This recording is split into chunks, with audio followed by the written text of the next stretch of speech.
I realized that there were two problems. And I thought, if I can solve these two problems for real estate agents or for any entrepreneur, I can change their whole business.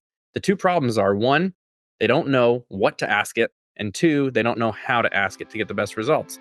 And so that's what I've done the last few years, is just really dive into AI, how it's changing our world, and how can we make it save us more time and make us more money.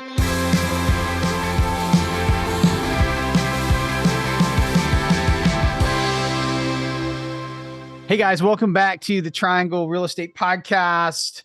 I'm your host, Matt Fagioli. Today with the man, the AI monster, Phil Stringer, who's going to be speaking at PropTech South tomorrow in the Triangle. And we can't wait to see all of you there. Can't wait to see you there, Phil. Man, I cannot wait. This is going to be a great event.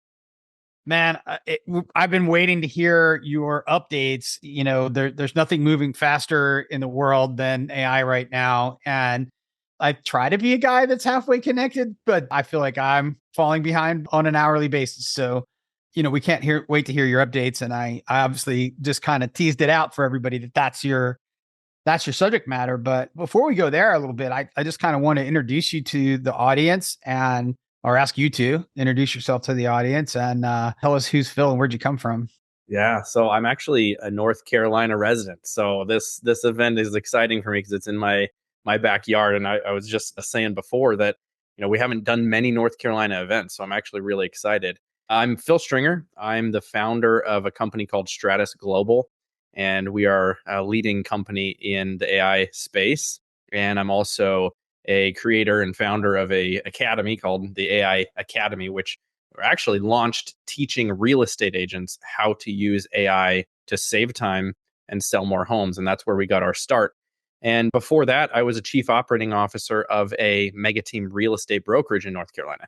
So I kind of put my tech knowledge mixed with my real estate knowledge, and that's how we got our start. So real estate's home to me, North Carolina's home to me, and I'm excited to be able to marry AI and all of those things tomorrow.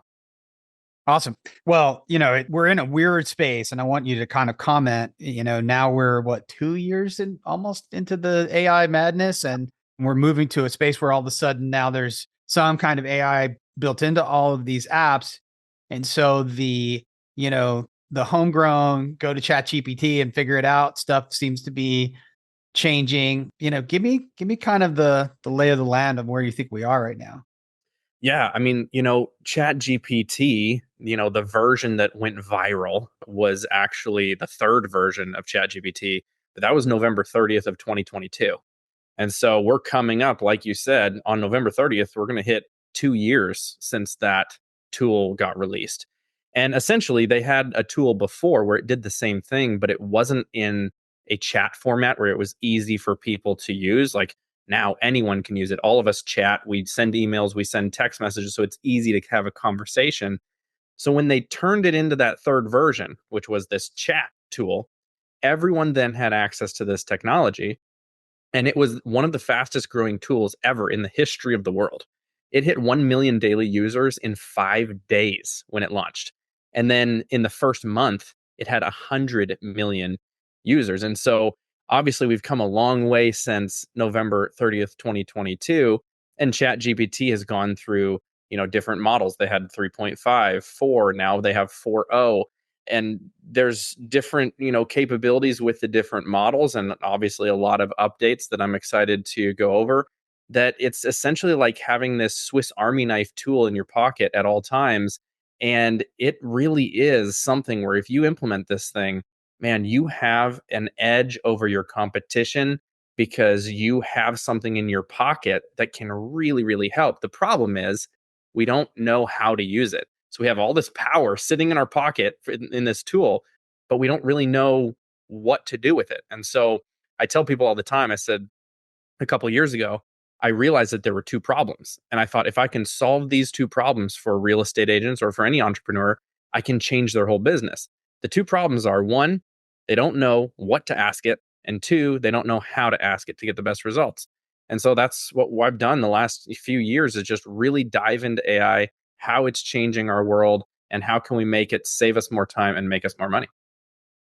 That's awesome. Well, what about the the mistakes and the problems and the failures, everybody is sort of hacking at it and maybe not being careful enough about editing the results. And what do you tell people about how to use it properly? Yeah, so that's a really great question, and it's called hallucination. You might have heard the term when ChatGPT or when AI hallucinates. That's when it says something that it sounds convincing and it sounds like it knows what it's talking about. But if you know the fact, then you're like, that's actually not true at all, right? That's a hallucination. And so the funny thing is, though, is that all AI does is hallucinate. 100% of the results that you're getting is technically a hallucination because AI doesn't have any truth. It's just predicting language. So, to give you an example of how this works, AI has actually been around since the 1950s. And people don't realize that. They think it's just been around the last 2 years because this tool went viral. And so it was able to be used by so many people. And then they're like, oh, well, AI just came out a couple of years ago. No, it's been around since the 1950s.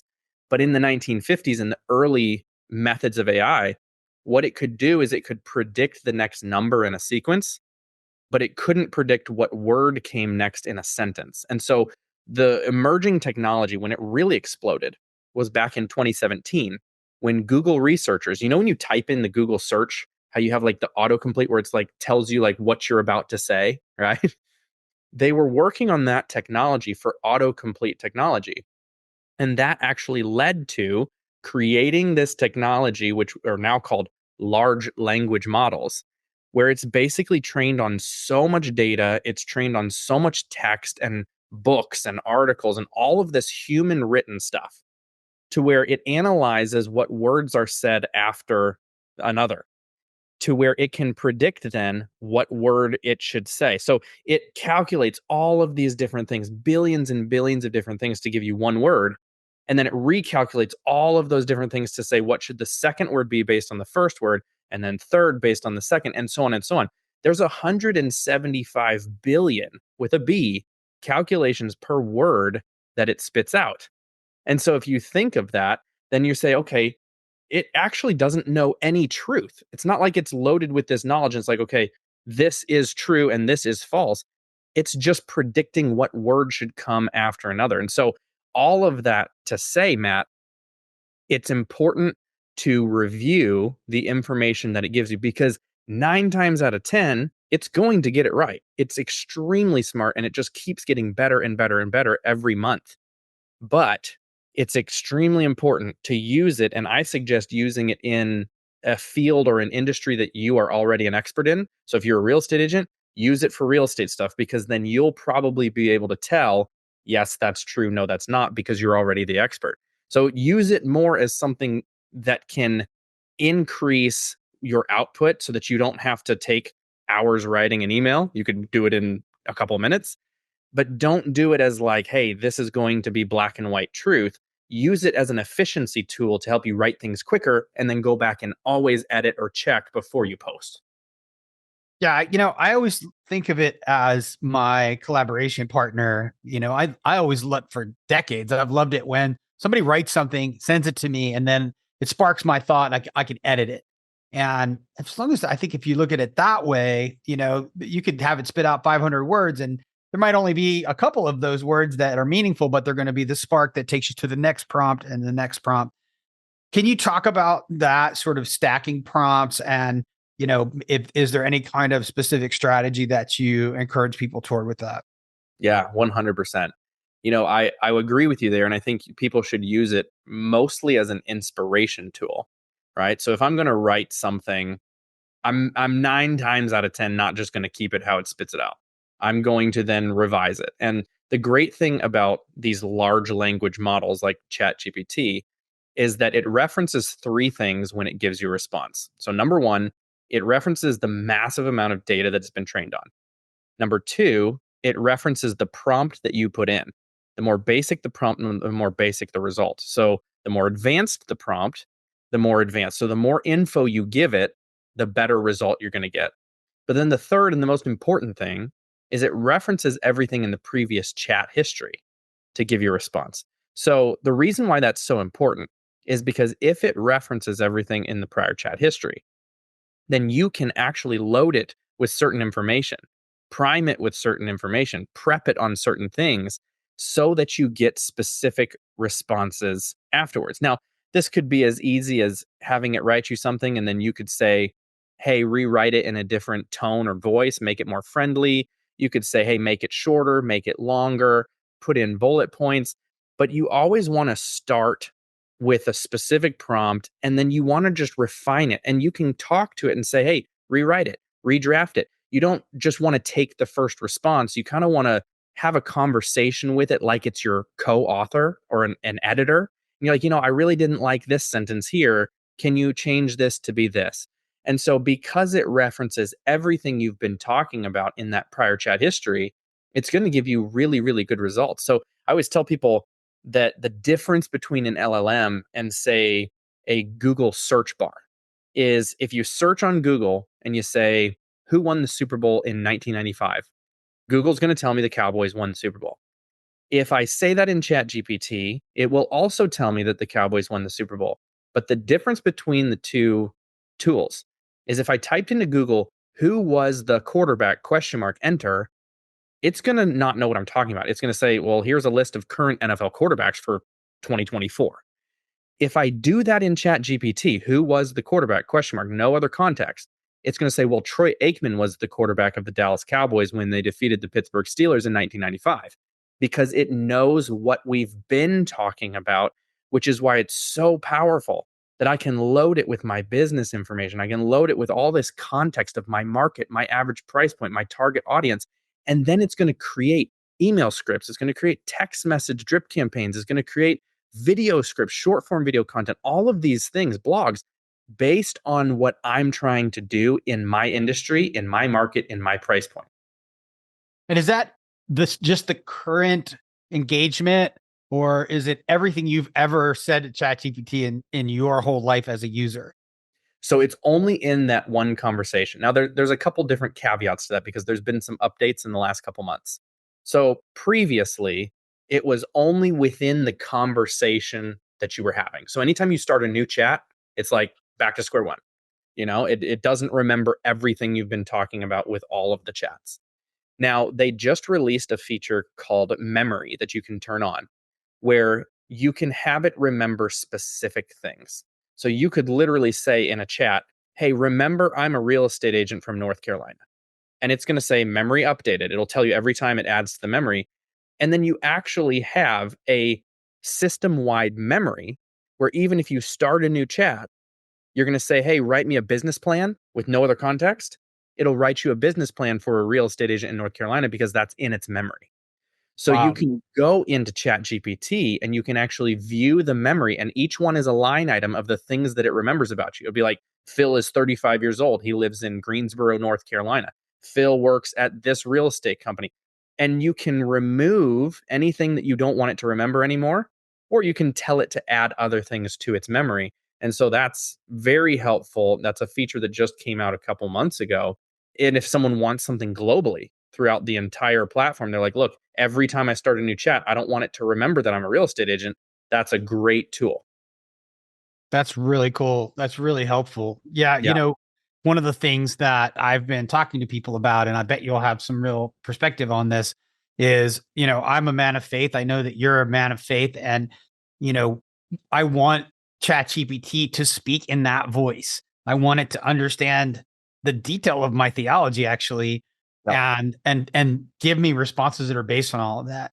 Have you spent any time around that kind of specific sort of persona work? And can you speak to that a little bit? Yeah, really a cool thing that you can do. And this, whether you're using it for something faith based or whether you're using it just for any type of persona or information that you want it to respond with, there's a feature in the settings that's called custom instructions. So it's under the personalization tab in the settings, where you have two sections that you can put in up to 1,500 characters. The first section is any custom instruction that you want it to reference before it gives you a result. So I told you it references three different things, right? It references the massive amount of data that it's been trained on. It references the prompt that you put in, and it references the prior chat history. What this custom instructions section does is it gives it a fourth thing that it references before it gives you a response. So you have up to 1,500 characters that you could have anything in there, and it's going to reference that before it writes anything for you. So you could literally give ChatGPT your entire business plan. And this is what I teach people to do. I tell them to go through the entire business plan, and I tell them how to actually do it if they don't have one. Load in the business plan, or in your case, if you're talking faith based, you could load in all of your beliefs, all of your theology, whatever it is. And then you say, now give me a summary of 1,500 characters or less that I can put in your custom instructions for you to best understand exactly what I'm talking about in 1,500 characters or less. It boils down everything into 1,500 characters. You copy that 1,500 characters, you paste it into custom instructions, you hit save, and now every chat moving forward, it references that summary. That's awesome. Yeah. Man, I'm excited now. I need to spend an hour updating my settings and all of that. Well, Phil, I don't want to give away too much because everybody's got to come see you tomorrow in terms of the release date of this podcast. It'll be the 19th of September at PropTech South. But I've got one last question for you. So we talk all this talk about ChatGPT, but there's all these other tools out there and whatever. What is like the hottest thing that's come out that you're like, oh my God, you got to check out this? Yeah. It really depends on what people are interested in. But my favorite tool is a video creation tool where it helps you edit videos extremely easily. It's called Descript. And it's not like brand new because it's been around for a while, but they're adding new AI features and tools to it so quickly that it makes video editing unbelievable. I'm talking you load in a video. So let's say I took this podcast recording and I drag that video into Descript. Well, it puts my video on the right-hand side, and it puts the transcription or the text of every word that we said on the left-hand side. And if I wanted to edit the video, if I just edit the words like a Word document on the left, it actually edits the video to the words, right? So I could remove an entire sentence. I could remove one word, whatnot, which is super cool because it makes the video editing process really easy. You don't have to know how to edit videos. If you've ever written an email or edited an email or a Word doc or a note at all, you can edit video with this thing. But there's one button also that removes all filler words in one click. So all the ums, the uhs, whatnot, click, you're done. All the uhs removed and edited to the video. There's another button that shortens the word gaps. So with short form content, Instagram Reels, TikToks, YouTube Shorts, that a long form thing like this probably isn't going to keep people's attention, but you want to take bite-sized chunks, and you can't have a lot of space in between sentences because then it's going to lose their attention. So you have to keep things really going with short form content. So you can remove the word gaps from in between different words and in between different sentences and set it to a specific, say, 0.2 seconds so that you are completely going through all the stuff. There's no pauses. So now you've removed all the filler words in one click. You've made it super choppy to where everything's succinct in one click. And then it also has a button that will take a long form video like this, and it will cut it up into, based on the words of what you've said, what it thinks would be a really good short form video. So you could say, hey, make me a highlight reel of this conversation, make it 60 seconds or less for Instagram Reels, and it decides based on the AI algorithm what your short form content should be and what's the best, most engaging content for a short form highlight. Man, I can't believe you picked that when you gave away my secret. I've been using that tool since it first came out, and the best thing about it is the ahs and the ums and the filler words, which I put 1,000 of those in my recordings, and then so it has saved my life. So now you've given away my secret. Yeah. But Phil's got lots more secrets for us, and you're going to get all the AI updates at PropTech South coming up tomorrow, September 19th in the Triangle. Phil, we'll see you there, and we'll see you guys all back here on the Triangle Real Estate Podcast. Can't wait. Thanks for having me.